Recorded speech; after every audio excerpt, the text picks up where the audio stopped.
Today, we're going to do the third step in our pop art cow printmaking project. I'm going to take my foam that I've already printed with, and I'm going to add new lines to it. I'm going to draw some diagonal lines in the background behind my cow. Doing this will allow for some of the color that we've already printed to show through when we stamp the next color. It'll create more variety in our layers.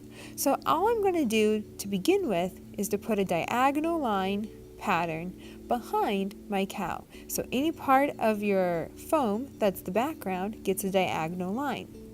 Now inside of the cow's ears, I'm going to put a checkerboard pattern.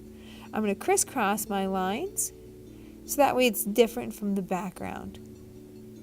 Again, doing this will allow for the colors to show through a little bit better when we stamp our next color.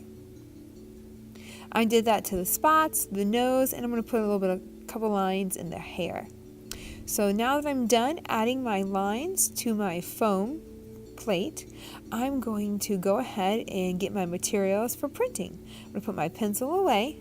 Make sure your name is on everything. Don't forget about your arrow in the top corner. You want to make sure that's touching the middle of your paper.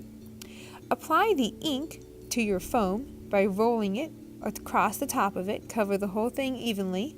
And then, just like last time, take your foam stamp and line it up in the corner. Make sure the arrow is facing the center and stamp your picture. It is okay if it's not exactly in the same spot.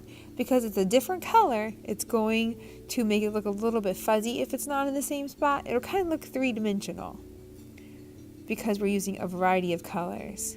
Press with the baren to make sure you're getting an even application of your stamp.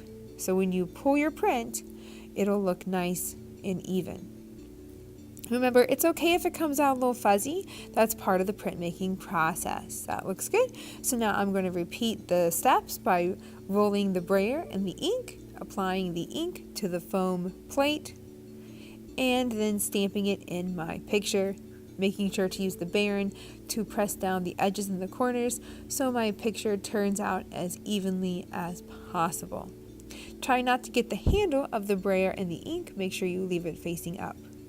Once you have stamped your picture 4 times around your paper, you are done. Make sure you clean up your materials. Leave the brayer and baren for someone else to use. Put your scrap paper in the box so someone else can use it next time. Please don't throw away that paper. Wash your foam stamp in the sink and put your art and your stamp on the drying rack to dry. And then wash your hands and you're all done with part 3.